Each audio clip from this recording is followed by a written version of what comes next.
Natural vibration को deal करने के बहुत से मेथड्स हैं। अभी तक हम लोगों ने सिर्फ एक मेथड डील किया है जिसका नाम है कौन सी टेक्निक? Fourth method. भाई आपने देखा होगा फ्री बॉडी डायग्राम भी बनाया है ना, चाहे आपने न्यूटन्स लॉ लगाया हो या डी एलम्बर्ट कॉन्सेप्ट लगाया किसमें? फोर्थ। ऐसे और भी मेथड होते हैं to deal with natural vibration like energy method, torque method, Rayleigh method, so many methods are there. अच्छा, कोई भी मेथड को हम ये नहीं कह सकते बहुत बढ़िया है, किसी को ये नहीं कह सकते बहुत खराब है, क्योंकि ये डिपेंड करता है क्वेश्चन पे। कुछ क्वेश्चन ऐसे होते हैं जो फोर्थ मेथड से बहुत इजीली क्रैक हो जाते हैं, कुछ एनर्जी से, कुछ टॉर्क से, डिपेंड्स। तो हम आपको हर फील्ड में परफेक्ट करेंगे बेटा, सो दैट प्रॉब्लम को देखते ही आपको इस बात को अंदाजा लग जाए कि you can crack this problem by which technique. ये हमारे प्रॉब्लम पे डिपेंड करता है कि उसको किस मेथड से क्रैक करना इजी है। जब आप सफिशिएंट प्रॉब्लम कर लेंगे आपको खुद ही कॉन्फिडेंस आ जाएगा, लेकिन वो समझ में तब आएगा जब आप सारे मेथड्स में परफेक्ट हो जाएंगे, तब आपको क्लियर होगा कि किस टाइप का मेथड किन टाइप के प्रॉब्लम्स में इजी हो जाता है। आइए दूसरी टेक्निक में आपको पढ़ाने की कोशिश कर रहा हूं जिसका नाम है एनर्जी मेथड। आप बहुत अच्छे से जानते हैं my dear, in natural vibrations जो गैलीलियो ने काइनेटिक फ्रिक्शन है वो क्या माना था? जीरो। माय डियर स्टूडेंट्स, अगर काइनेटिक फ्रिक्शन जीरो माना है तो इसका मतलब एनर्जी का लॉस जीरो है, क्योंकि लॉस काइनेटिक फ्रिक्शन से ही होता है। स्टैटिक आ जाए कोई दिक्कत नहीं है, क्योंकि उससे कोई एनर्जी लॉस नहीं, लॉस तो काइनेटिक से ही। तो वो जीरो माना तो काइनेटिक एनर्जी का लॉस जीरो। इसका मतलब जो टोटल एनर्जी ऑफ सिस्टम होगी पूरे सिस्टम की वो कंजर्व हो गई, और अगर वो कंजर्व हो गई तो rate of change of energy जो होगा वो जीरो होगा। इसी का नाम है कौन सा मेथड? Energy method. मजा लेना चाहते हैं इसका?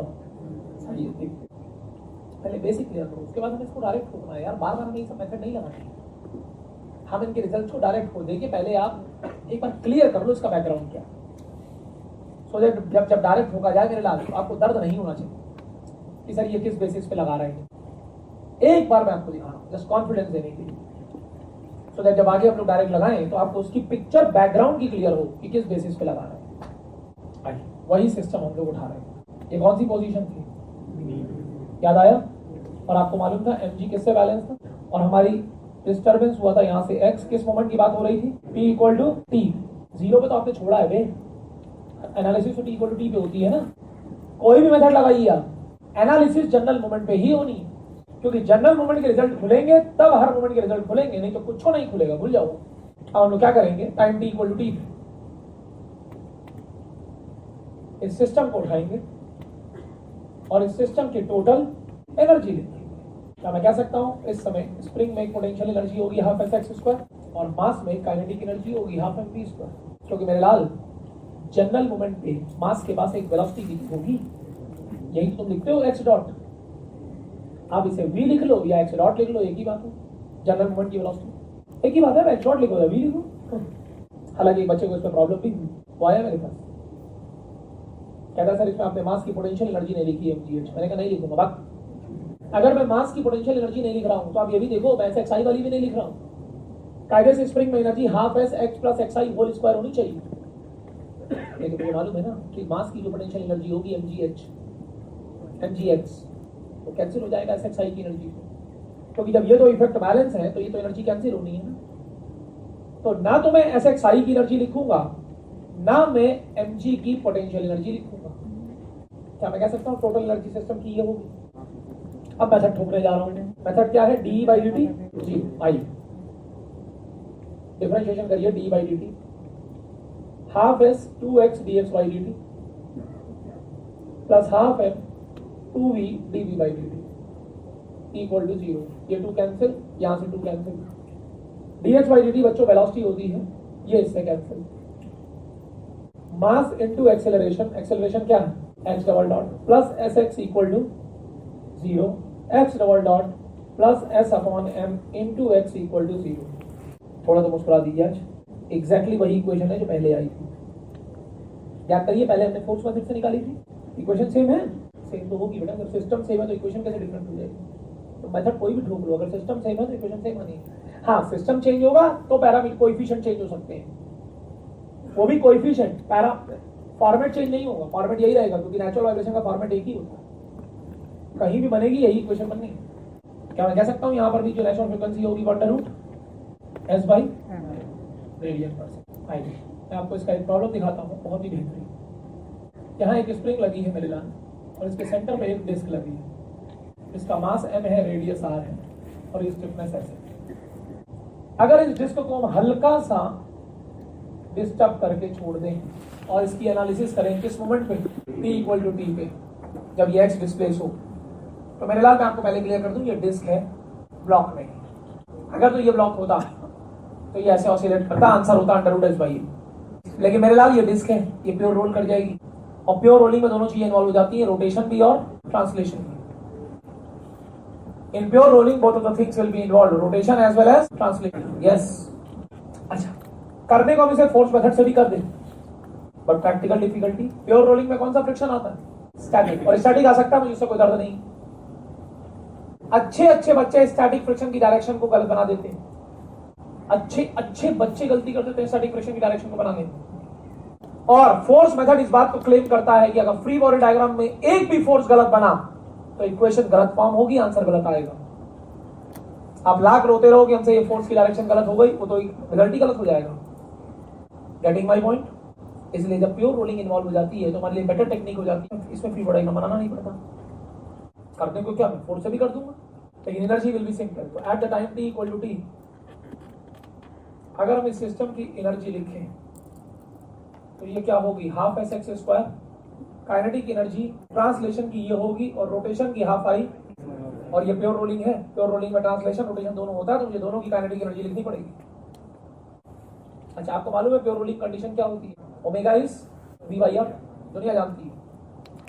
It is half sx² plus half mv² plus half, disc का आई क्या होगा, इनटू ओमेगा स्क्वायर की जगह v²/r² कैंसिल हो गया, this is half sx² energy plus half m plus m/2 3m/2 into v²।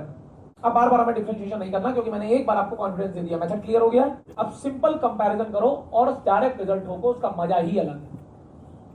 जहां s था वहां s ही है, तो ओमेगा n हो जाएगा √s/3m/2, जो कि होगा √2s/3 रेडियन पर सेकंड। अब मैं आपको ये दिखाता हूं, ये जो क्वेश्चन हम लोगों ने ऊपर किया, इस पे कितने क्वेश्चन बन सकते हैं। इस पे 4 क्वेश्चन बन सकते हैं बच्चों। आपको मालूम होना चाहिए, रिंग और हॉलो सिलेंडर इनका आई सेम होता है, mr²। डिस्क और सॉलिड सिलेंडर इनका भी आई सेम होता है, mr²/2। तीसरा, हॉलो स्फीयर, इसका आई होता है 2/3 mr²। क्लास 11th में पढ़े हैं आप लोग हॉलो स्फीयर का। और जो सॉलिड स्फीयर का आई होता है वो 2/5 mr²। और ये चारों ऑब्जेक्ट बच्चों, ये चारों ऑब्जेक्ट रोलिंग करते हैं। सबसे बड़ा मजा बताऊं, हंसेंगे तो नहीं, ये चारों देखने में ऐसे लगते हैं।